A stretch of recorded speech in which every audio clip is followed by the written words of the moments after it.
Public service announcements. It's something we've all seen at some point in our lives, whether you remember it or not. You might have seen some PSAs on television during Saturday morning cartoons, or even late at night when you shouldn't be watching television. Maybe you saw one in the cinemas just before the movie starts, or possibly at school when your teacher whips out a square TV. I definitely remember moments where I've seen PSAs in all of these scenarios, and maybe you do too. One of those scenarios was the sole reason why I got into PSAs in the first place. But before we get into the video, I will acknowledge that yes, I know I did make this video about a year ago, and I will acknowledge that video sucks, and that's why I really wanted to remake this video, is I feel like I could say more about the topic. Also, please do make sure to check out my Discord in the description, as you can join an awesome community, and also I have reached the max boost here, so custom link, hey, how awesome. Also, please make sure to check out my Patreon in the description if you want to see your name at the end of my videos, and also receive some awesome benefits. So, with that out of the way, let's get into this video. But before we get into talking about the lost art of PSAs, we need to talk about the history of PSAs. So PSAs have had quite a few different forms in the past. The most well-known form of advertisement made to educate the public on topics besides from PSAs is a thing known as PIFs. A PIF means public information film, and they're usually a thing from the UK as they started there in the late 1930s. PSAs, on the other hand, started after World War II with a government-funded company known as Ad Council making PSAs, which is a big name in the PSA community as they made PSA campaigns like the Smokey Bear PSAs and the Vince and Larry PSAs. By the way, PSAs and PIFs are basically the same thing now. PIFs and PSAs are quite different, as PIFs were longer form videos out there to educate the public, and they're roughly mostly around 10 minutes. Compare that to PSAs, where they're roughly around 30 seconds to 2 minutes long. But over time, PSAs and PIFs started becoming more similar as PIFs started to get shorter and shorter. And even now, the UK makes PIFs that are just as short as PSAs, and even the PIF wiki considers public information films as PSAs now. But obviously, as more and more time has passed, PSAs and PIFs seem to become more and more common, especially during the 80s and 90s. The 80s and 90s were really the peak for both PSAs and PIFs. This is because America was declaring a war on drugs and constantly pumping out mainly anti-drug PSAs, whilst the UK was still doing the same thing as they were usually doing, but more and more companies had come around to make more PSAs. So that's a little history lesson about PSAs. How about we talk about the decline of PSAs where they started to drop off and started to get made less and less. This is yet another topic I need to discuss to understand why PSAs are a lost art form that isn't used nearly as often anymore. We know where PSAs peaked, as it's quite obvious that around the 80s and 90s is where they really peaked, but where did they start to decline is the question. I will answer that question, and yes, I know there is an easy answer on the table. You could just straight up say the internet. Well, yes, but I want to dive into it a bit more, as there is a bit more to it. So yeah, PSAs were really at their peak in the 80s and definitely still going strong throughout the 90s, but PSAs seem to start appearing less and less as the 2000s turn into the 2010s, and then even now in the 2020s. It really becomes obvious when you look at the companies that made a lot of PSAs throughout the 80s and 90s, such as Partnership for a Drug-Free America. They were releasing heaps of PSAs throughout the 80s and 90s, then all of a sudden didn't release PSAs in the 2000s.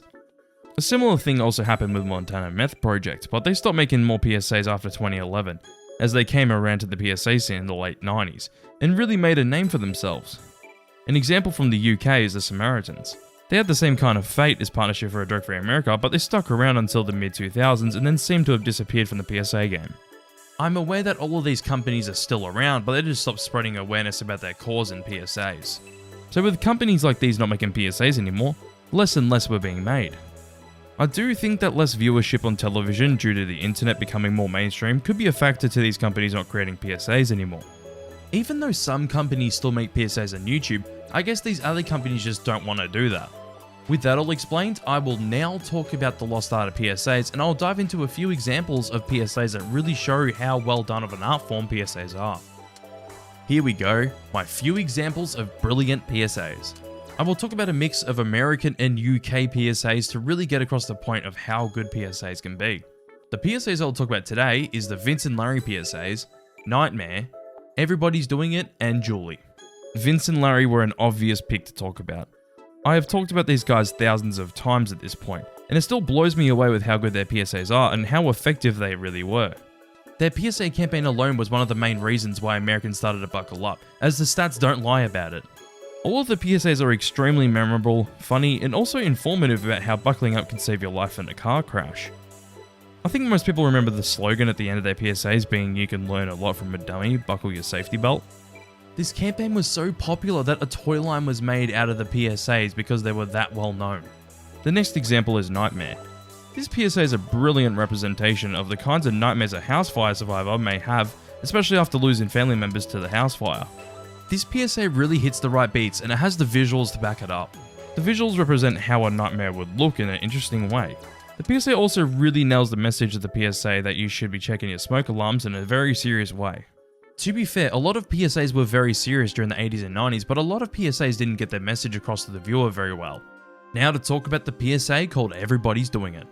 I find this jingle to be extremely memorable and even more memorable than the well-known Cleaning Girl PSA. I love the visuals as they really show how disgusting doing heroin is and that you could end up like this if you get into heroin. Showing heroin in that light really helps get the message across that heroin's a bad thing to do, but in a different way to many other anti-drug PSAs. Also, if you didn't know, this PSA was directed by Ridley Scott, the director of Alien, Blade Runner, and even the well-known 1984 Macintosh commercial. As well as quite a few other commercials, as Ridley Scott started off his career making commercials. I can obviously still dream that there was a better quality version of this PSA to really appreciate how well done it is. Now lastly, I will talk about the PSA called Julie. It's really the simplicity of this PSA that works, starting off with a simple scenario where Julie's driving her kids somewhere until at the end it shows that she died because her son didn't buckle up. Sure, this PSA does use a lot of scare tactics, but sometimes that works. I do believe that this one PSA is an example of this working. Also, sometimes simplicity just goes a long way in my eyes. PSAs don't always have to be complicated to try and get a message across to the viewer. I reckon what makes a PSA great is the unique approach some people can have to get a message across to the viewer. So in conclusion, I really wish that more PSAs were being made, but with the rise of the internet, not many companies want to do it anymore. There is really something interesting about having to get a message across to the viewer in a unique way that should honestly be held up as an art form as much as advertisements are.